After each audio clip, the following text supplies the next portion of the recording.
Hey everyone, welcome to the third video lecture for Module 1. And this will be Module Lecture 1.31. And basically we're going to start with some of the basics of the chemical level of the organization here. So we're just going to cover very briefly some basic chemical properties and those sorts of things. And then we're going to get into pH, which is a little bit more pertinent to what we're going over here. A lot of this stuff I'm going to let your chemistry professor teach to you. Hopefully you've had some sort of background in chemistry, so none of this stuff will be new to you. If I'm not mistaken, either having chemistry or biology is a prerequisite for this course, so this shouldn't be any sort of new information and should just be a rehash. We should be able to just roll through this stuff because a lot of it isn't too necessarily important for what we're going to specifically cover, but as you move into further levels of physiology, further levels of medicine, if you don't have this basic understanding of how molecules and atoms and elements interact with one another, it starts to make things get a little bit more complicated later on. So we're just going to touch on it. If you need more help with it, let me know. I'd be happy to help you, but a lot of this stuff you should already know, and then you'll learn in Chemistry 101. So chemistry is the study of matter, and matter is anything that takes up space and has mass.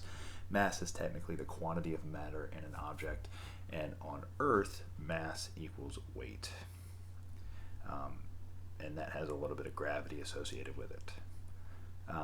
So matter typically exists in 4 states. I know that's pretty shocking. Most of you know the 3 states, which are solid, liquid, and gas, but there's actually a 4th one on there as well, in a special case of a plasma. A plasma is sometimes classified as a subset of gases, but it behaves differently. Essentially, a plasma, or in a plasma, the atoms are ionized, meaning that they're strongly influenced by electromagnetic fields. I won't go over what an ion is later if you don't already know, but you can read the case there as well. Basically what happens is it behaves differently as a gas. While a gas will not inertly react with any sort of electrical field, either positive or negative, a plasma is going to react strongly with it. And you can see some areas where you'd see some plasmas a lot of time, the exteriors of stars, sometimes in lightning strikes and television screens. You've heard of a plasma TV? This is where it came from. However, if you're thinking about it, blood plasma is very different. Blood plasma is the liquid portion of blood, and we're talking about an electrically charged gas when we talk about plasma in this sense. Water is the only substance that exists in all 3 states of matter at temperatures that are compatible with life. If I ask you a question, the importance of water, this would be your definition of that. Matter is composed of elements, and elements are substances whose molecules contain only one type of atom. 98% of all living matter is composed of 6 elements. You can see them listed here. We used to use the phrase schnapps.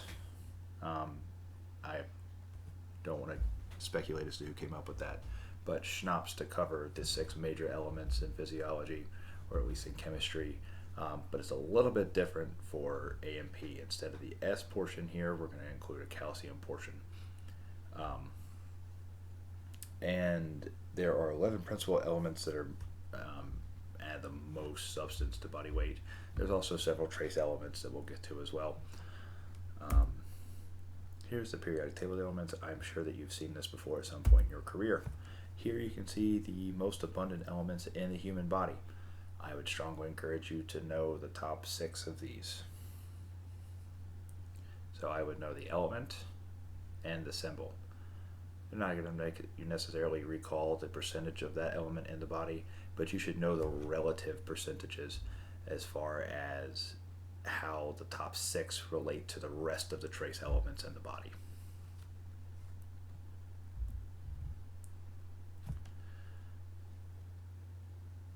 So atoms and molecules are the basic principles of matter. Chemicals are composed of atoms. Atoms are the smallest stable subunit of matter. There are several smaller subparticles of matter and of atoms, but none that you really need to know to until you get the advanced level of physics. And atoms are composed of subatommic particles, the largest of which are the protons, neutrons, and electrons, and hopefully you've all heard of those before at some point in time. Going back real quickly, protons are going to have a positive electrical charge, neutrons are electrically neutral, and electrons are going to have a negative charge.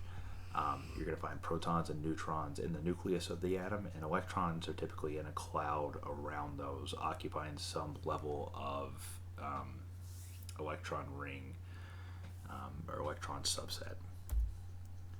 So atoms can divide it into regions. The nucleus of an atom lies at its center, and like I said, the nucleus contains one or more protons as neutrons as well, and the mass of the atom is primarily determined by the number of protons and neutrons that exist in that nucleus. The mass of that atom helped to classify it on the periodic table as well.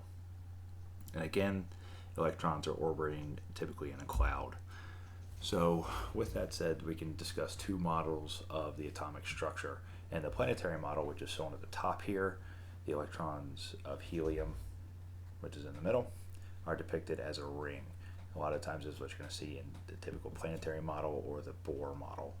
But in the electron cloud model, they're depicted more accurately as just in a cloud around the nucleus. And the reason for that is electrons are moving very, very quickly in orbit around these nuclei, and we have no idea at what particular point in time or where an electron is at that particular time. So the more accurate depiction is just a cloud around that. Here you can read about electrons and valence shells. Again, they orbit in a cloud, and it depends on the number of electrons as well as the energy of that electron as to determine what valence shell it's in. You should have studied this in Chem 101, but a brief overview of it is atoms can have several valence shells as the energy level increases. The first valence shell can hold about 2 electrons. As you move up in size and quantity of electrons, you increase to 8, and then you'll start to get to the rule of octets, where an electron will try to fill its octet valence shell before electrons start to move to the next level. So a full valence shell will represent an electrically stable atom. So when atoms interact, they form larger, more complex structures called molecules. All matter is composed of varying arrangements of atom, and those variations in matter and characteristics result from types of atoms and the ways that they interact. Atoms can normally contain equal numbers of protons and electrons so that they can remain electrically neutral, because one way or the other will influence it electrically. The atomic number is equal to the total of protons in an atom. The mass number is equal to the total of protons and neutrons in an atom. And the element is a substance composed of only atoms with the same atomic number, as we discussed in slide 1. Isotopes are atoms with the same number of protons but different number of neutrons. They have identical chemical properties but vary in the mass number themselves. Some of them will typically have different names, but the major difference in them is how much they weigh.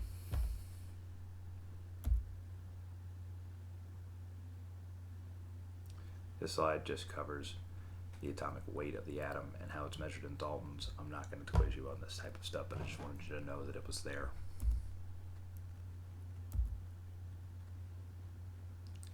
So most atoms that occur in nature are electrically neutral, meaning that every positive proton is balanced by a negative electron, and when electrons occupy an orderly series of energy levels within the electron cloud.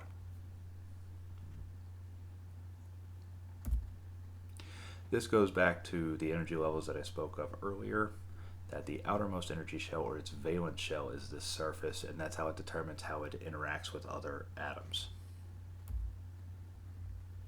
Again, brief overview of the electron shells. Getting into ions here. So atoms that have gained or lost electrons are no longer electrically neutral. Ions are very important when we get to physiology. Losing an electron means that fewer electrons, i.e. negative, than protons, positive, means a net positive charge. It's called a positive charge, or a cation. So a missing electron equals a charge of +1. This is kind of a difficult concept for a lot of first-year chemistry students to understand. The loss of an electron means that you are positive. So because an electron is a unit that has a negative charge, if you lose a negative charge, you become more positive.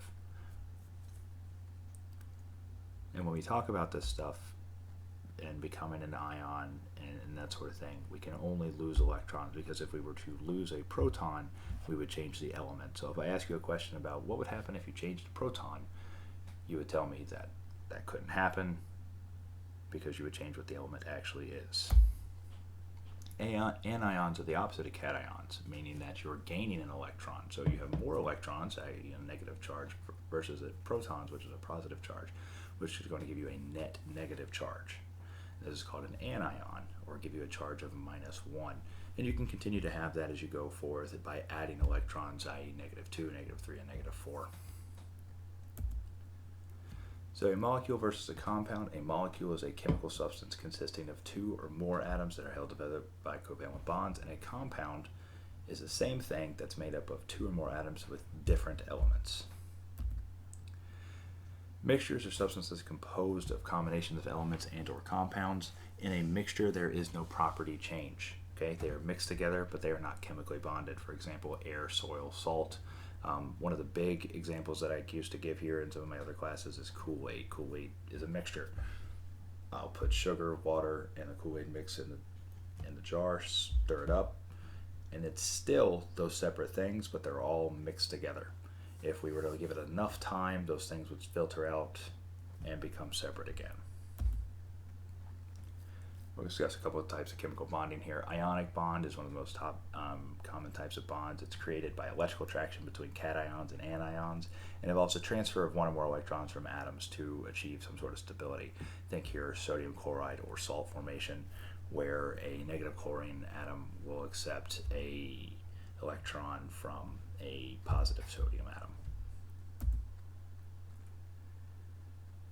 The covalent bond involves sharing of electrons, so there's no donation or loss or gain of electrons, but the atoms share the electron between the electrical clouds.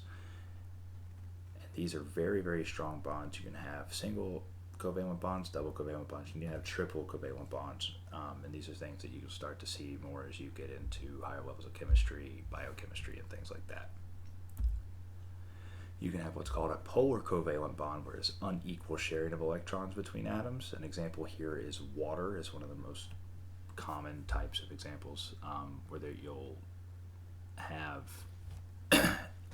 electronegativities that determine your polar covalent bonds in this example. So you'll take hydrogen and water, and with water being more electronegative than the hydrogen, the electrons are going to get forced towards the water molecule more, which is going to create a negative or a slightly more negative charge towards the other end of the water molecule, where there's going to be a slightly more positive charge to the hydrogens, which are getting the electrons pulled away from it. A non-polar covalent bond, those electrons are shared equally between two electrically equal elements. And polarity just talks about what we talked about there, where you can see the partial positive charge here, partial positive charge here, and the partial negative charge here. It creates what's called a dipole moment, but that's something you don't really need to know until you get into organic chemistry. Hydrogen bonds are something that are very important when you talk about how water interacts with one another. And basically what happens is, because of those partial charges, you start to get that partial negative charge on one oxygen, with that partial positive charge on one hydrogen, and that partial positive and negative, we know those two attract to each other, so it's going to form a small semi-weak bond between those two molecules as they start to get pulled together, and it's one of the things that gives water some of its unique properties, such as surface tension. So as I said, it's the attraction of small positive charges on hydrogen atoms of a polar molecule to a negative charge on an atoms on a polar molecule. It can change the shape of molecules or pull molecules together. We see this most consistently when you see phase changes in water. For example, when you get ice, ice will freeze those hydrogen bonds in place, which allows water to solidify. In liquid, what gives it that kind of liquid property that we're all used to is the constant formation and breaking of those hydrogen bonding. That just highlights what we just talked about. In a chemical reaction, new chemical bonds form between atoms, or existing bonds between atoms are broken. So when those chemical bonds break, it's called a chemical reaction. This changes occurs as atom and the reacting substances called reactants are rearranged to form different substances called products, and all of the reactions underway in a cell and tissues of the body at any given moment constitutes its metabolism. So if I ask you the definition of metabolism, it's the sum of all chemical reactions that occur in the body. Those chemical reactions allow the body to produce energy, and that allows our cell to do work. And work is the movement of an object or change in the physical structure of matter.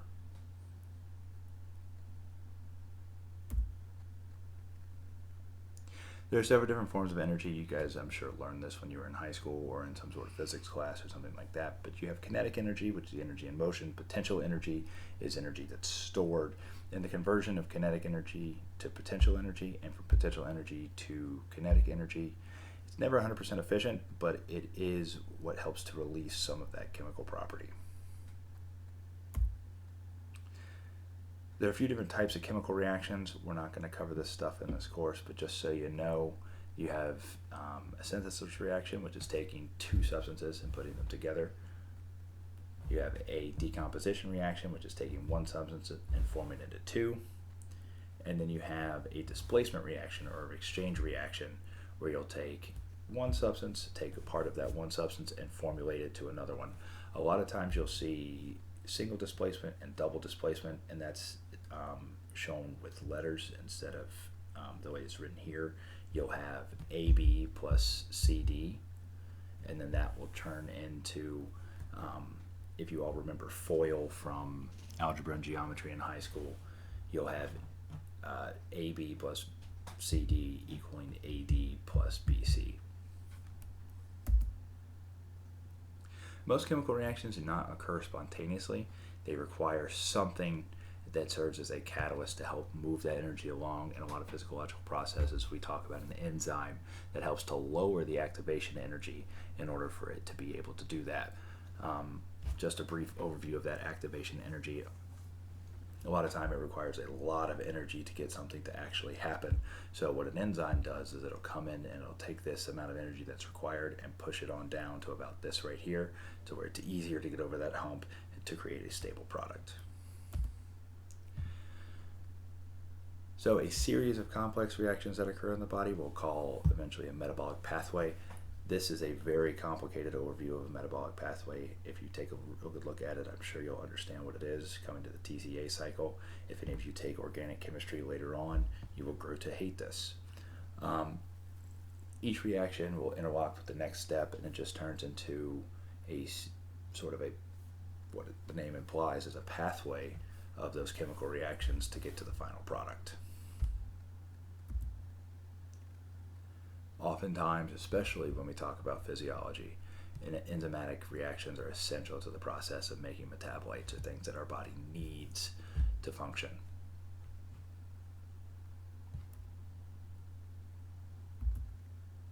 Water is considered the universal solvent because of those polar properties that water has. It's able to pull apart both positive and negative ions from other items. Polar substances are usually hydrophilic. There are a couple weird cases, but we won't talk about that here. And the roles of hydration spheres in the ionization or dissociation of an ion compound in a solutions of an organic molecule contain polar covalent bonds. So you'll see this partial positive charge of the hydrogen here starting to attack the negative chlorine atom here. You'll see the partial negative charge starting to react with the positive sodium charge here, and eventually it's going to cause that to dissociate or separate from each other to equal out some of the energies. Non-polar molecules are hydrophilic, or my apologies, hydrophobic, meaning that they're afraid of water. They're going to move away from water. And these are going to be things like your fats and oils, your lipids when we get into the next section. Body fluids contain electrolytes, and the movement of sodium and chlorine ions dissociate from the electrolyte sodium chloron when subject to an electrical field. So you'll start to see positive ions move towards a negative charge. You'll start to see negative ions move towards a positive charge. In this table down here to the right, you can see some examples of some electrolytes and the ions that are released when these dissociate. Water is also important for pH regulation. The dissociation of water molecule into hydrogen and hydroxide helps contribute to the pH levels. I'm sure that you're very aware of pH. However, what we'll talk about here is as you As you decrease pH towards 0, you'll start to become increasingly acidic. As you start to increase pH towards 14, you'll start to become increasingly basic. We consider normal physiological pH to be 7.4, and the pH of your blood ranges anywhere from 7.35 to 7.45. Now, when those change, a very small change can cause very, very big problems when we're speaking in physiological sense. Acidosis is an abnormal product that happens when your blood dips below that 7.4 range, and alkalosis happens when you move above that 7.4 range. Acids are electrolytes that release hydrogen ions and are considered to be proton donors, so they'll readily give up that hydrogen. They, like I said before, they have a pH of less than 7 and have varying degrees of strength.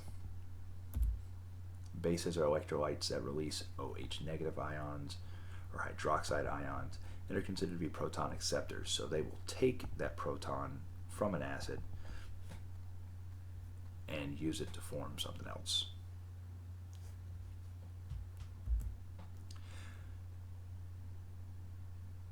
A lot of times you'll start to see acids and bases mix when they get into solution, typically because if acids are willing to donate a proton and bases are willing to accept a proton, you're going to have an interaction between those. A lot of times we call that a neutralization reaction if the relative strength of the acid and the base are similar. You'll get, as I said, what's called a neutralization reaction, where you'll have the formation of some sort of property. Sometimes it's a salt, and then water is a byproduct.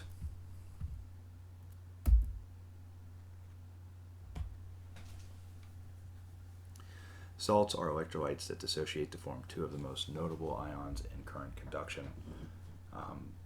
So there are more than one type of salt. Sodium chloride, is noted here, is not just a salt. A salt can be a combination of anything from the first column on the periodic table and the seventh column on the periodic table. So any combination of those elements can form a salt. Buffers are compounds or solutions or something else in the body that help to resist abrupt and large swings of changes in pH. So essentially, when pH begins to rise and fall, they'll either bind hydrogen ions or bind hydroxide ions or release hydroxide ions to regulate that pH to help reduce drastic changes, because drastic changes in pH, as we talked about earlier in the example that we gave in class, can cause major physiologic problems.